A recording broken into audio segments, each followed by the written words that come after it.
اس وقت یہ ہے کہ اصل نماز یہی ہے، یہ سورہ فاتحہ۔ چنانچہ میں آپ کو حدیث سنا رہا ہوں جو صحیح بخاری میں بھی ہے، صحیح مسلم میں بھی ہے، جامع ترمذی میں بھی ہے، سنن ابی داود میں بھی ہے، سنن نسائی میں بھی ہے، اور بہت سی کتابوں میں موجود ہے۔ اور یہ عن عبادہ بن صامت رضی اللہ تعالی عنہ، حضرت عبادہ بن صامت سے ہے مرفوعا کہ حضور نے فرمایا لا صلاۃ لمن لم یقرأ بفاتحۃ الکتاب، اس شخص کی کوئی نماز نہیں ہے جس نے کہ سورہ فاتحہ کی تلاوت نہیں کی۔ اب اس سے ہمارے ہاں ایک بڑا اختلاف پیدا ہوا، وہ نوٹ کر لیجئے۔ ایک رائے یہ ہے آپ اگر علیحدہ نماز پڑھ رہے ہیں تو ظاہر بات ہے کہ آپ کو ہر رکعت میں خود پڑھنی ہی پڑھنی ہے سورہ فاتحہ۔ جب باجماعت پڑھ رہے ہیں اب کیا شکل ہو؟ امام پڑھ رہا ہے سورہ فاتحہ تو کیا مقتدی کو بھی پڑھنی چاہیے؟ اس حدیث میں جو الفاظ کی شدت ہے اس کی بنا پر رجحان یہ ہوتا ہے کہ یقیناً اس صورت میں ہر شخص کو لا صلاۃ لمن لم یقرأ بفاتحۃ الکتاب، جس نے کہ فاتحہ کی تلاوت نہیں کی، قرأت نہیں کی، اس کی کوئی نماز ہی نہیں۔ تو یہ موقف ہے امام شافعی کا، یہی مسلک ہے ہمارے اہل حدیث بھائیوں کا کہ آپ چاہے اکیلے نماز پڑھ رہے ہو، چاہے امام کے پیچھے پڑھ رہے ہو، اور چاہے امام جو ہے وہ جہری رکعت پڑھا رہا ہے اور چاہے سری رکعت پڑھا رہا ہے۔ خاموشی والی رکعت سورہ آپ کو معلوم ہے کہ نماز جو ظہر اور عصر کی ہے تو چاروں رکعتیں جو ہے وہ سری ہے، مغرب کے اندر آ کر دو جہری ہیں ایک سری ہے، عشاء میں آ کر دو جہری ہیں دو سری ہیں، سورہ اور نماز فجر کے اندر دونوں جو ہیں وہ جہری ہیں۔ تو چاہے جہری ہو چاہے سری ہو آپ کو بھی لازماً جو مقتدی ہے اسے بھی سورہ فاتحہ پڑھنی ہوگی۔ اب اس کے لیے انہوں نے یہ طریقہ جو ہے تلقین کیا ہے کہ امام تیزی سے نہ پڑھے، رک رک کر پڑھے الحمدللہ رب العالمین، اس کے بعد اتنا وقفہ دے دے کہ جو مقتدی ہے وہ بھی کہہ لے اپنے دل میں یا پڑھ لے الحمدللہ رب العالمین الرحمن الرحیم۔ تو یہ رک رک کر پڑھنا، خاص طور پر اگر آپ کو موقع ہوا ہو کسی اہل حدیث امام کی امامت میں نماز ادا کرنے کا تو آپ دیکھیں گے کہ بڑا فرق ہے۔ ہمارے جو حنفی امام الحمدللہ رب العالمین الرحمن الرحیم مالک یوم الدین ایاک نعبد و ایاک نستعین، چار آیتیں جو ہیں وہ بھی ایک ساتھ میں پڑھ جائیں گی، لیکن یہ کہ عام طور پر جو اہل حدیث حضرات ہیں وہ رک رک کر ٹھہر ٹھہر کر پڑھتے ہیں، ترتیل کے انداز میں پڑھتے ہیں۔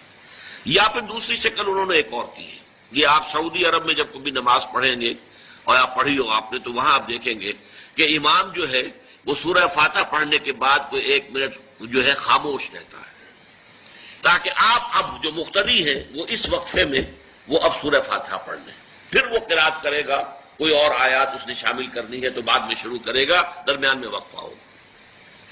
لیکن ایک مسلک یہ ہے، اور یہ مسلک جو ہے یہ در حقیقت قرآن مجید کی ایک آیت کے اوپر مبنی ہے۔ سورہ اعراف کے آخر میں فرمایا گیا وَإِذَا قُرِئَ الْقُرْآنُ فَاسْتَمِعُوا لَهُ وَأَنصِتُوا، جب قرآن پڑھا جا رہا ہو تو توجہ سے اسے سنو، خود خاموش رہو۔ اب یہ قرآن مجید کی آیت ہے، اس کے بنا پر ایک رائے یہ ہے کہ آپ امام کے پیچھے سورہ فاتحہ نہیں پڑھیں گے، پڑھا جا رہا ہے سنو اس کو، خود خاموش رہو۔ اور اس کے لیے وہ دلیل دیتے ہیں کہ یہ شکل ایک وفد کی سی ہے، جیسے کسی بڑی شخصیت کے پاس اگر آپ کا کوئی وفد جاتا ہے، 8-10 افراد ہیں، ان میں سپوکس مین ایک ہوتا ہے، وہ بات کرتا ہے، باقی سب لوگ موجود رہتے ہیں، سنتے ہیں۔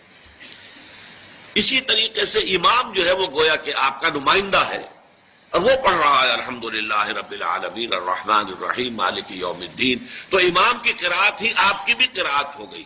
گویا کہ اس آیت سے، اس حدیث سے اختلاف نہیں ہے، اس کی تعبیر سے اختلاف ہے کہ امام کا قرات کر لینا در حقیقت مقتدیوں کی طرف سے بھی قرات ہے۔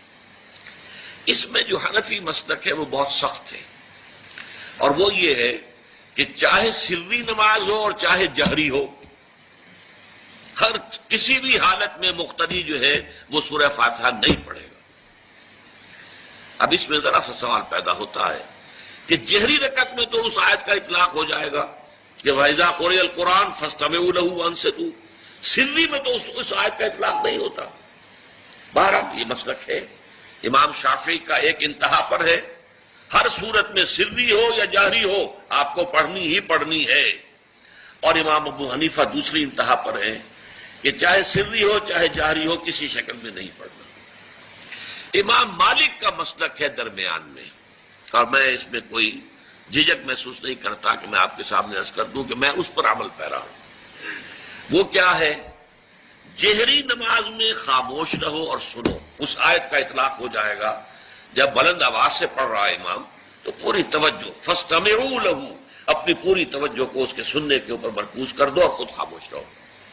سری رکعت میں البتہ جبکہ وہ بھی خاموشی سے پڑھ رہا ہے، آپ بھی خاموشی سے پڑھ رہے ہیں۔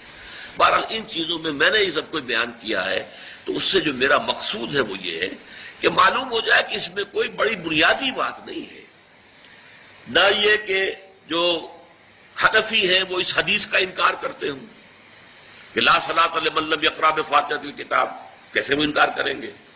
اور نہ ہی کوئی جو حنبلی ہے یا اہل حدیث ہے وہ قرآن کی اس آیت کا اختلاف جو ہے وہ اختلاف کر سکتا ہے کہ اذا قرئ القرآن فاستمعوا له وانصتوا، لیکن یہ کہ اس کے پھر اس سے جو احکام کا استنباط ہے اس میں اختلاف ہو جاتا ہے، تو اس کو نہیں سمجھنا چاہیے کہ یہ کوئی بہت بڑی اہمیت والی بات ہے۔ جب اللہ سے دعا کی جاتی ہے تو عام طور پر کہتے ہیں اللہ اپنے حبیب کے صدقے میں ہمیں سیدھی راہ دکھا، اس کا موجودہ دور کے حوالے سے کیا کانسیپٹ ہے؟ جو کام بھی ہم اللہ کے ساتھ کریں وہ ایک عبادت کا جز ہو جاتا ہے، اور اس میں کامل پیروی ہونی چاہیے حضور کی اور صحابہ کی۔ یہ صحابہ سے ثابت نہیں ہے، اس میں یہ ہے کہ ذرا بھی ہم ادھر سے ادھر ہو جائیں گے تو خطرے میں پڑ جائیں گے، مشتبہات میں آ جائیں گے۔ جو چیز صحابہ سے ثابت ہے اس پر اکتفا کیجیے۔ کیا وہ ان پہ کوئی محرومیت تھی کسی شے کی وجہ سے؟ کم رہ گئے کہیں؟ اصل میں ہم ان چیزوں میں جو کوئی بڑھاتے چلے جاتے ہیں اس سے پھر گمراہی کے، اگر شروع میں وہ گمراہی نہیں بھی ہوتی تو گمراہی کا احتمال اور گمراہی کا امکان ہو جاتا ہے۔ تو کیپ آن دی سیف وے، اور سیف وے یہ ہے کہ جو بھی چیز دعا کے ضمن میں جو بھی دعائیں صحابہ کرتے تھے جس طور سے کرتے تھے، حضور کو میں نے یہاں پہ حضور کے ساتھ صحابہ کو ایڈ کر لیا ہے، کیونکہ یہاں تو حضور کو کہنا کہ حضور کے صدقے حضور کے واسطے یہ اے اللہ ہمارا یہ کر دے، تو یہ تو گویا کہ اگر ایسی بات صحیح ہوتی تو صحابہ کرتے، حضور تو نہ کرتے کہ میرے صدقے اے اللہ میری بات یہ قبول کر لے، لیکن صحابہ تو کرتے نا۔ لیکن یہ کہ یہ چیزیں ثابت نہیں ہیں، بس یہ دلیل میرے نزدیک اصل ہے۔ اب آپ اس پر عقلی دلیل لائیں نقلی دلیل لائیں، اس کا کوئی فائدہ نہیں۔